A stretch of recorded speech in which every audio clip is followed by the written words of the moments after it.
Hi there. Thanks for joining us. My name is Nikki Baird, and I am one of the 4 managing partners at RSR. And today you are listening in on the inaugural episode of RSR Research Unscripted. So what we are going to do is we're just going to talk about some topics. Normally we have these discussions on a weekly call where we talk about the content that goes into our newsletter. But this time around, we thought we would actually do that live, and we'll see how that works. So before we get started, I want to introduce everybody else who's on the line. So Brian, if you could speak up so that everybody can get your voice. Yeah, how are you, Nikki? Hey, partners, how you doing? Thank you. And then let's go to Paula next. Hi, guys. This is Paula, sitting here with Brian, Nikki, and Steve. And Steve? Hey, everybody. I'm interested to see how this goes. Aren't we all? All right, we have 3 topics for today. The first topic is Amazon getting way too much free press? And we all appreciate the irony in even asking that question and discussing it, but we'll give that a go. Second topic for today is what's wrong with department stores and what can they do to fix it? And then the third one for today is, are solution providers getting way too far ahead of retailers? So let's start with the ironic one. Let's start with Amazon. Is Amazon getting too much free press? Who wants to start with that one? I'll start because I have pretty strong feelings about it. And the short answer is yes, and the longer answer is yes, and the really long answer is yes. I mean, when you think about it, they bought Whole Foods, and they decided that the first day that they took ownership of the company, they were going to mark down 44 products. That list, which should have been a run-of-the-press ROP ad, ended up being the front page of the Wall Street Journal free. That's just mind-boggling. And when you looked at what they were marking down, they were marking down commodities to prices that were much more reasonable. Yesterday, they announced, guess what? For the low, low price of $250, we'll sell you a door lock that enables us also to come in and drop your deliveries indoors. What could possibly go wrong? They've gotten free press for drone delivery, prescription drugs. I mean, it's endless. And I just think it's not fair, honestly, is what I think. It's simply not fair to the rest of the retail industry. That's my thought. Yeah, I tend to agree with you, Paula. You know, they're without any question, they're a disruptor. And the value in these things, if you want to look at the bright side, for example, the Amazon Whole Foods thing is that grocery was probably the one vertical that was lagging the most when it came to adopting the digital customer-facing capabilities that, for example, fashion merchants have been working with for some years now. And Amazon blows all that away. It had to get blown away anyway. I viewed that whole bit as pretty opportunistic on their part. Happens to be convenient for people like us because we've been talking about grocers need to get on board with this for a long time.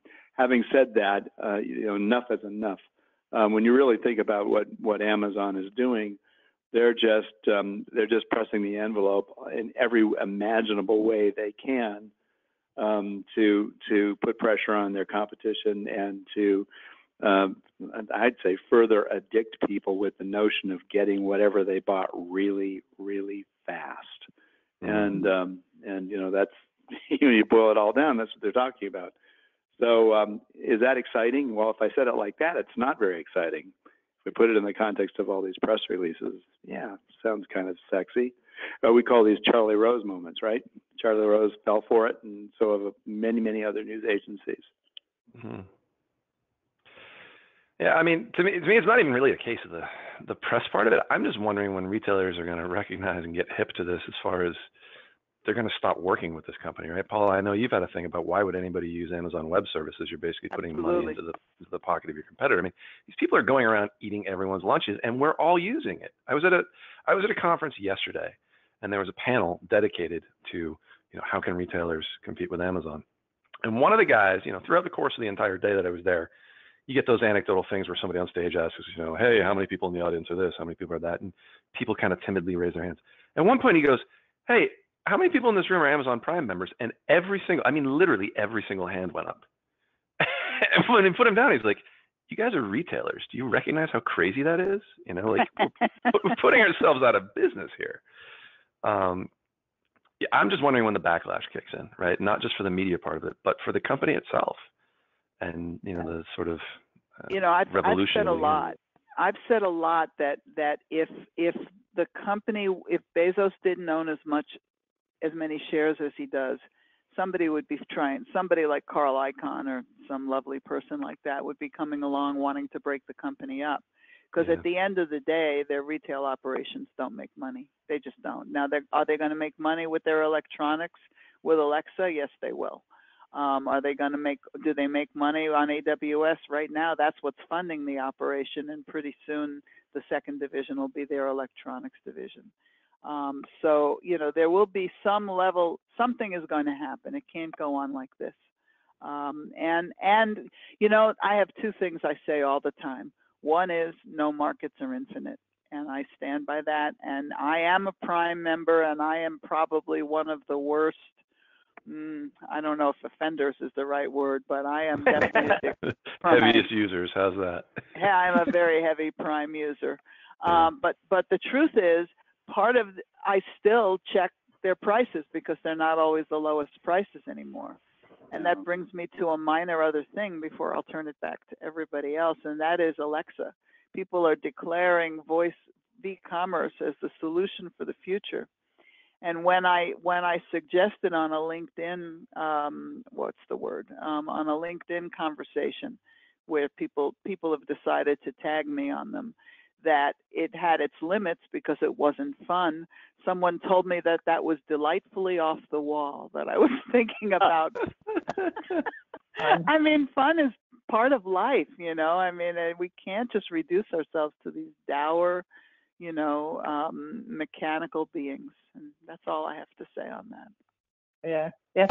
We'll come back to that voice commerce one at the end, because I think that's a good discussion point for our solution providers getting way too ahead of retailers.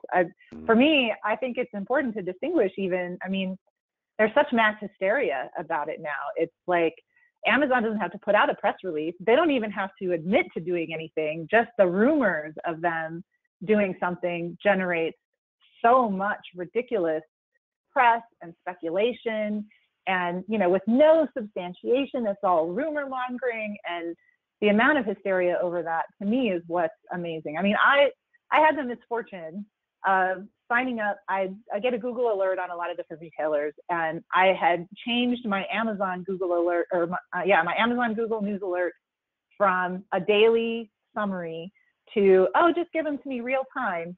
I did that 2 days before Amazon bought Whole Foods.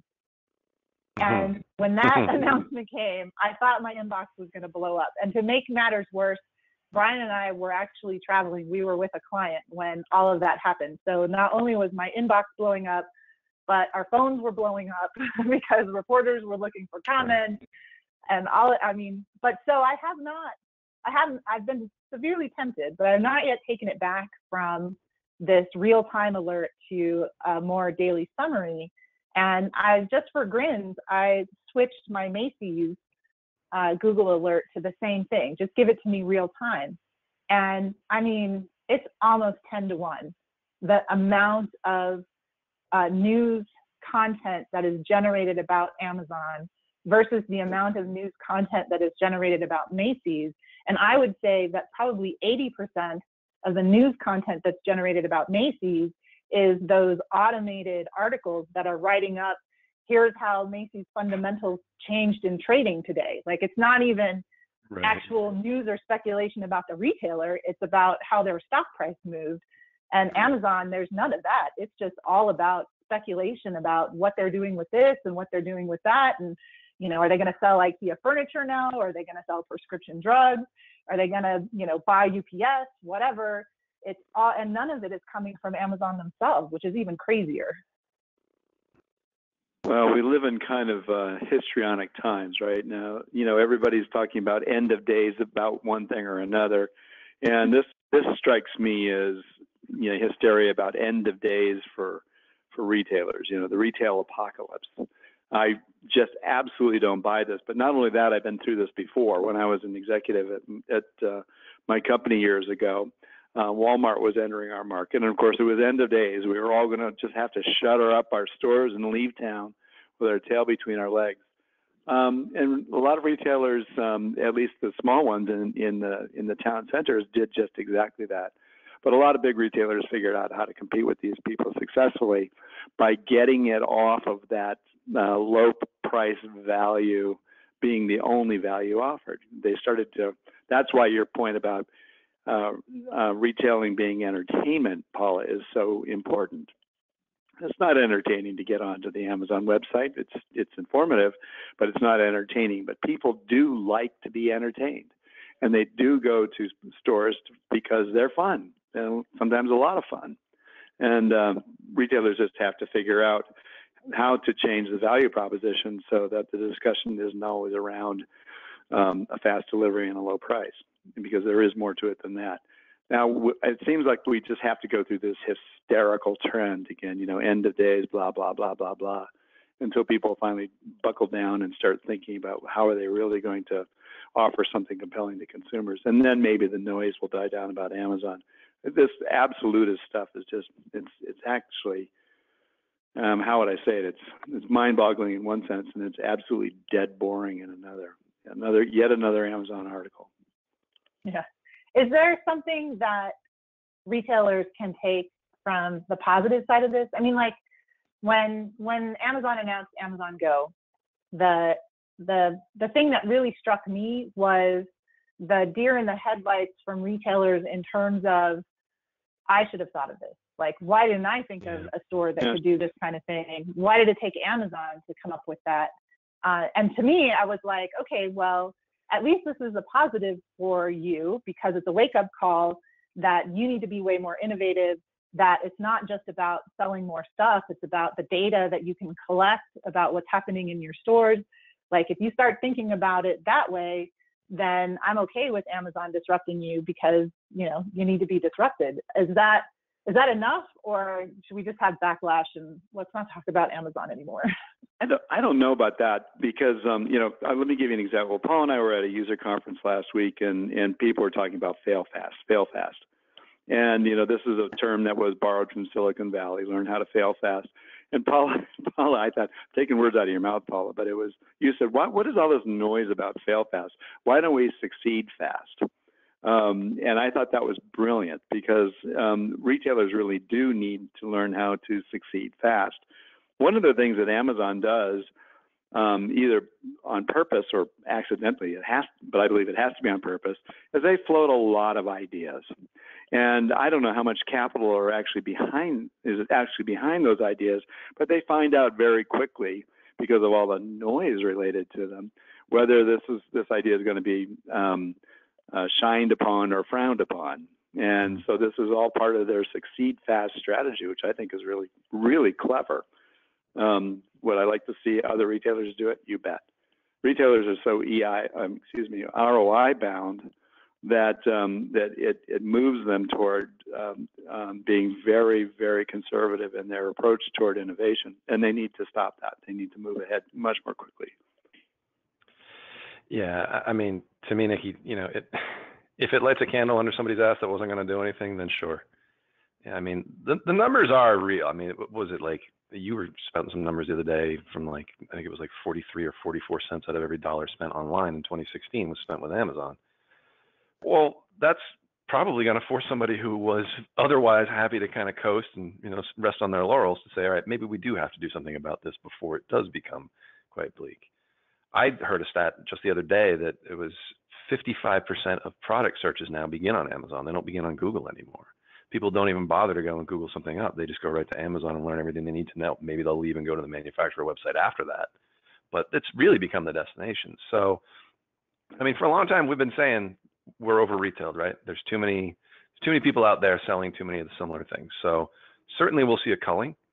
But for the people that recognize this as the wake-up call that it is, that, consumers just aren't content to shop the way they were 15 years ago. And a lot of retailers have just basically been offering the exact same experience all that time. So, yeah, I mean, any challenge can become an opportunity, right? So if this is the challenge that they're faced with right now, then as Brian said, it's time to do something about it. Awesome. Yeah, I'm just wondering, all the RSR partners are going to sign up for Amazon Key. Woo-hoo. Well, I just today got my Echo Look, so I'm going to somehow install a camera in my bedroom closet. I'm not sure, but I'm really excited about that. But I got to give it a try. They're trying something innovative. I should at least try it. So even if I let Amazon open my front door, the dogs would bite them. So I don't think that's a very good idea. Yeah. And nobody wants to come up my stairs. Yeah, we're not an Amazon Key household. Not only would my dogs end up biting somebody, but then they'd probably run down the street afterwards, which would be not that great. All right, so I just want to clarify something. I wasn't saying no one wants to come up my stairs because I'm scary. I was saying nobody wants to come up them because they're steep. That's all. And narrow. Yeah. Yeah, steep and narrow. Third floor walk up. No, thank you. Fair enough. All right. So one retailer who has definitely been disrupted, but chose a very strange partnership approach to Amazon was Kohl's, which leads us into the next topic of department stores.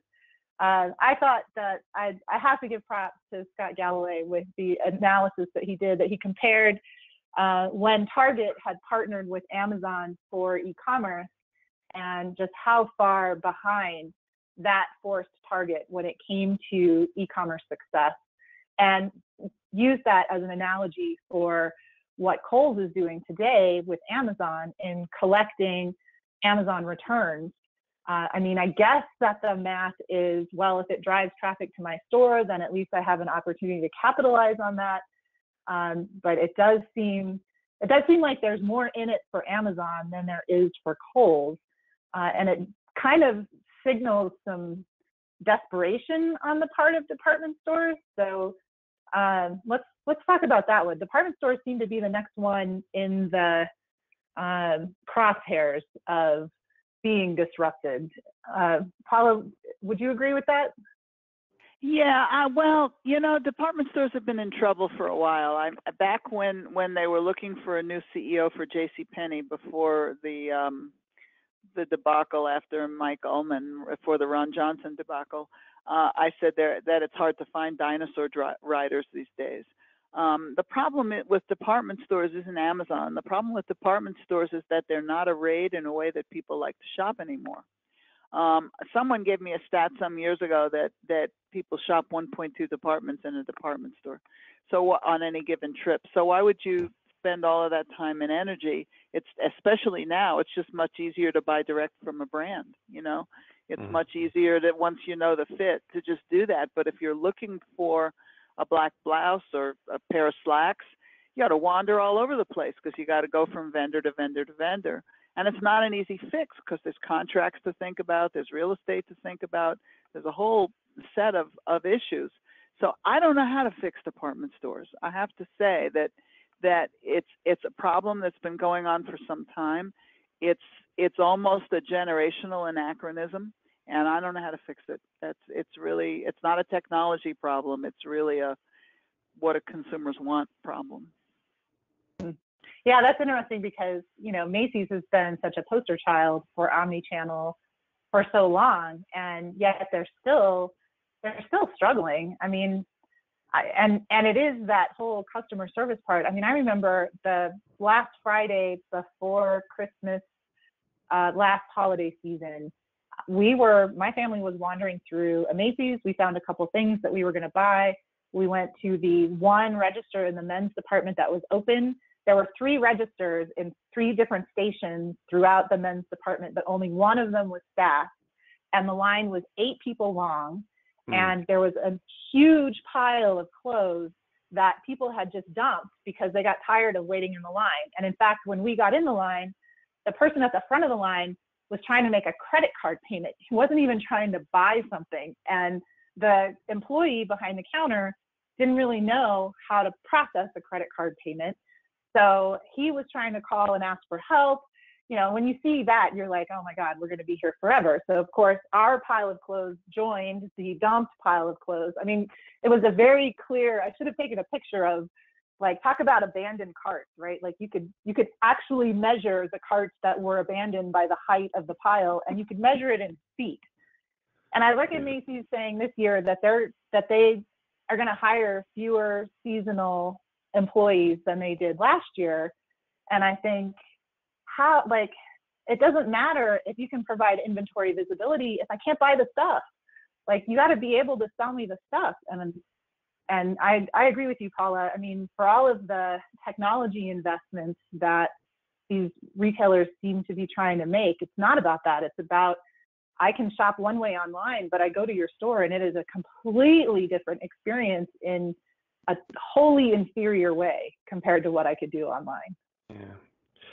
Yeah, it's funny you say that. Actually, so I had a problem with my phone a couple months ago, and I needed to go and get a new one. So I went to the Apple store, which is at my local mall. I got the phone, immediately started calling people, and was like, hey, you know, I got a phone again. I've been without one for the last couple of days. And I remembered while I was there that I had a wedding coming up, and the guy who was getting married had asked everyone in the party to wear brown shoes and brown belt. I don't have a brown belt. So I just instinctively, while talking on the phone, started walking towards Macy's. And as I got right in front of the store, I forget who I was talking to on the phone, but I literally stopped and was like, wait, I'm not going in there. I have no idea where to go. And I literally turned around and I drove to a TJ Maxx and I went and got a brown belt, because it just, you know, I had walked all the way across the mall to the Anchor store only to realize that there was going to be a labyrinth in that place, right? Am I going to go to the Hilfiger department and then the Polo Ralph Lauren department? No, there's no way. So, yeah, it's been a bad influence on you, haven't I? You have in so many ways. But no, the person on the other end of the phone, honestly, I wish I could remember who it was. They were like, wait, you just walked all the way there to realize you're not even going in the store? Yeah, no way. Well, so we've got the compounding news of Hudson Bay and Lord & Taylor, and the significance of selling off a large part of their flagship store to WeWork. I mean, is this more symptoms of just a general department store problem, or is that specific to Lord & Taylor? I think, Paula, you've got strong opinions about that one, right? Well, I do. I mean, I got them from my friend Walter Loeb, so I'm not going to take full credit for it. Basically, Hudson Bay Corporation bought up a bunch of chains that weren't doing all that well in the first place.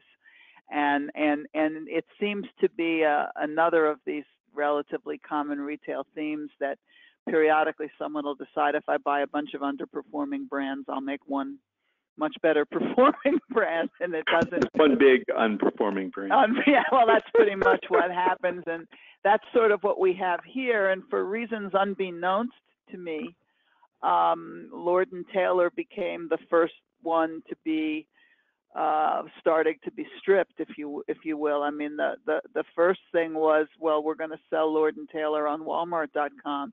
And that one just had me shaking my head, like, what's in it for Lord & Taylor to cheapen its brand that way? And again, you know, nothing against Walmart. I think Walmart's generally doing a really good job these days. But Lord & Taylor is certainly a different customer. I don't think there's a lot of crossover. For Walmart, no problem. They can get more customers out of it. But for Lord & Taylor, not so much. Now, coincidentally or not, the next day, the CEO of Hudson Bay Corp got fired. That was Jerry Storch. And then the day after that, it was decided that they were going to sell the main building of Lord & Taylor, which is a gorgeous building in New York City, to WeWork, and keep a small portion for the store. So, you know, this is, and then they bought an underperforming department store in Germany that's still underperforming. Saks was underperforming when they bought it. So I think this is an idiosyncratic case of somebody having, how do I say this in a nicely? See, this is the danger of being unscripted. Somebody having an inflated idea of what they could do with these chains when in fact they were underperforming to start with. So. Awesome. All right, well, let's move on to our third topic of, are solution providers getting way too far ahead of retailers? I'm not sure who wants to take the first crack at this one. Oh, where do we start? The answer is yes. Now, there's a good example is what's going on in AI, and we can talk about AI probably forever. But let's talk about any one of them, I suppose. But just to make the argument more real, talk about Watson's capabilities. IBM Watson, tremendous invention, and can do amazing things. And it's focused on it has been focused for some years on cancer research, pretty advanced stuff. Capable of swallowing huge samples of data and discerning patterns that are important to clinicians everywhere. So that's wonderful stuff. But then trying to relate that to kind of the meat and potatoes problems that retailers have is a tough sell. You have to bring it down to a level that your target is going to understand. And that's that in the case of AI, I think that's really what's going on. The problems are even more fundamental than that. Is that retailers, as we all know, have been historically have underspent in technology because they viewed it as supportive of transactional systems. And much of what's happening in the world today is non-transactional in nature. It's more sensing type of technologies. It's all really good and all really interesting, and people like me can get really excited about it. But the fundamental problems with transactional systems are still there. So here's a good example.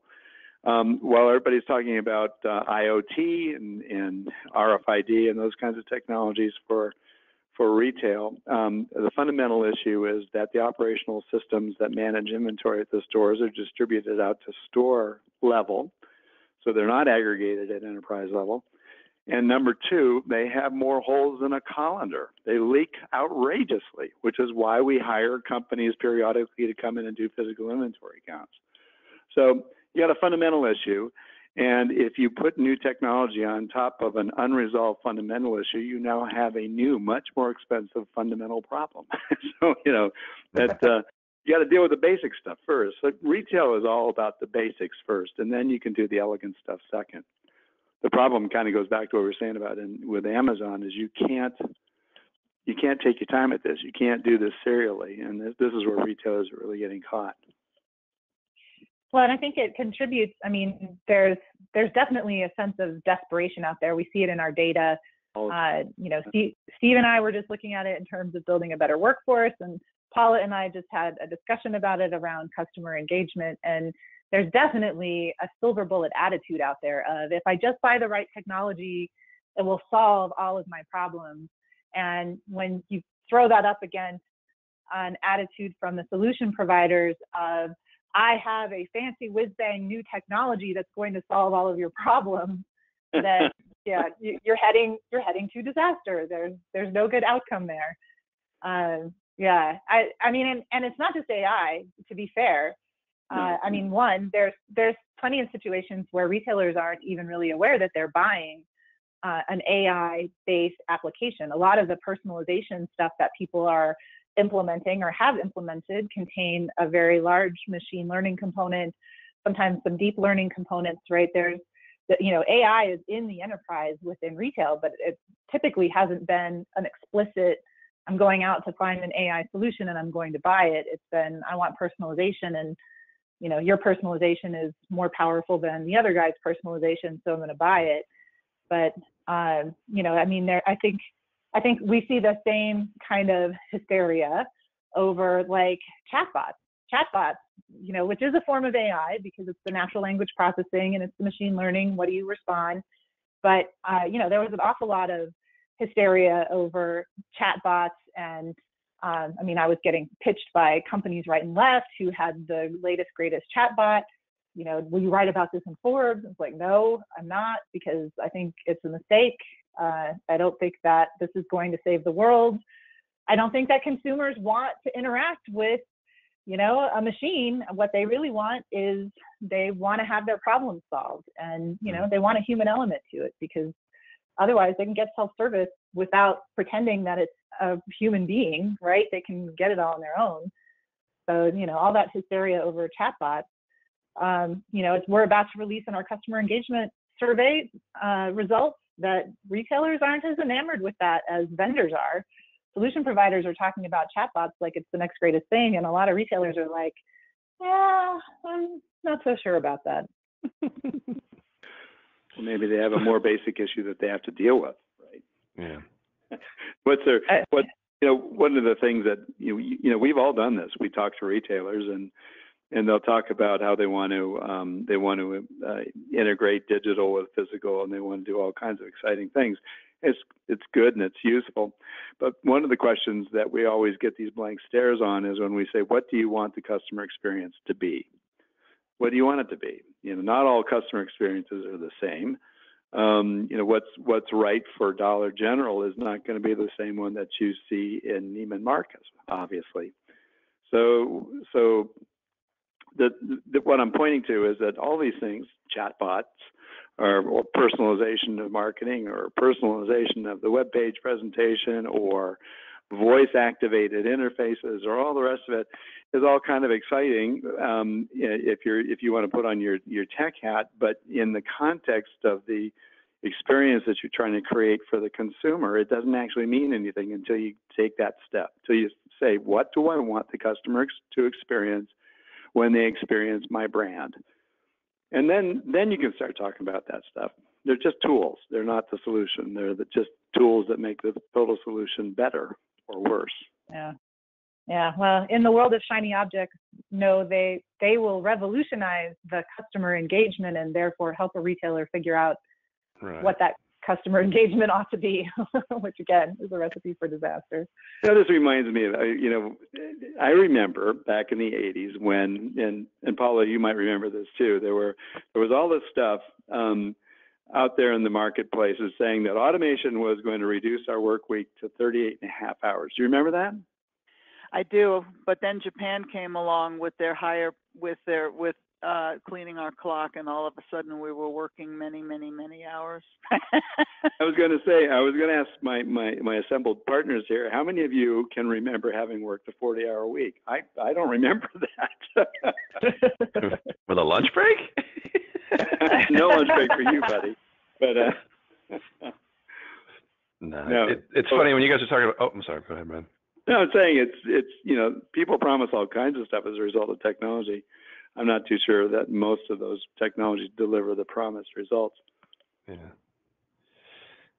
I read one the other day that said that AI will reach the point where it surpasses the intelligence of a human brain by 2023. That's 6 years from now. But then they went further and said by 2045, AI will be able to surpass all human brain capacity on Earth combined. And I thought, well, by then, are they going to figure out how to stop retargeting me with something that I already bought? Flora's in Miami. Is that your thing, Paula? Well,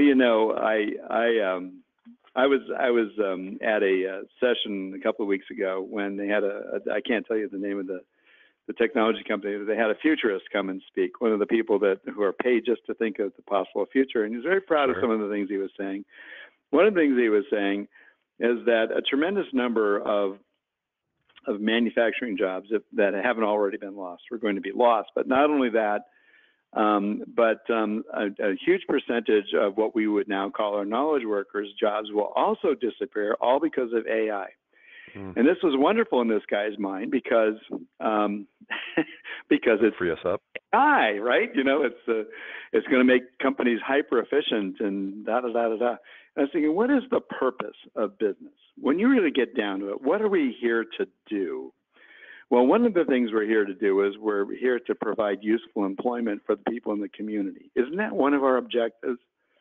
And there gets to be a point where you just look at this stuff and you think, this is not actually helping us meet our prime directives. And if your objective is to increase sales and profitability in your company, if you're putting all these people out of work, who's going to buy your stuff, smart guy? If you follow this to its nth degree, it just gets silly really, really fast. So the question then is, what's a reasonable application that actually does help us meet our prime directive? Useful work for our employees, a satisfying experience for our customers, and profits for our stockholders. It's just technology for its own sake. It's never done anything. Mm. All Well, right. I think we've adequately exposed there is a chasm between the people making technology and the people purchasing at this point there, Nick. Yeah. I was gonna Well, say, you know, it's. I just wanted to say one more thing about voice technology, if that's okay, because it has different uses besides shopping. I did an informal poll on Facebook because I have a lot of Facebook friends of all different ages and whatever, and I do. And the most interesting. I believe that's called a humble brag right there, Paula. It wasn't a humble brag. I just know a lot of people. I've been around. Just playing, dude. Anyway, point is, the one who gave me the most interesting answer was a woman who's about my age, maybe a little younger. And she talked about all the things she does with her Amazon Echo, none of which included shopping. You know, so the interesting dynamic is Alexa or Echo or Google Home or whatever, and the IoT, I think, because she tells it to play some music for her. She has a meditation group and it does a gong. She tells it to turn the lights on and off. I mean, there are some very interesting things you can do with it, and play music for me. So that seemed like a much more interesting use case than shopping, because along with the fun part of shopping is the fact that I don't necessarily trust that the prices are staying the same. When a company has a reputation for changing its price every day, why would I just say, Alexa, please go get me, go get me my toilet paper? The truth is, and then Google would be more likely because they're more agnostic, except people are totally paranoid about Google and privacy. It's something they have to solve. So it's much more interesting to use it for, I think that's a much better use case. And that's its own interesting thing, because IoT is going to reach consumer adoption in a practical way long before I think it gets into retail. And once again, retailers are going to be chasing consumers. And I think we got to get out of that place, man, somehow. Yeah. Well, that seems like a good place to end. So we will end our first RSR Unscripted here today. We are thinking that we might do these on a monthly basis. We're not sure. We'll undoubtedly do a couple more of these at least and put them out there and kind of see how they're received. If you have any thoughts or feedback, there's lots of ways that you can reach us, and those are all on the screen if you are watching this versus listening. At the very least, you can email us at info@rsrresearch.com.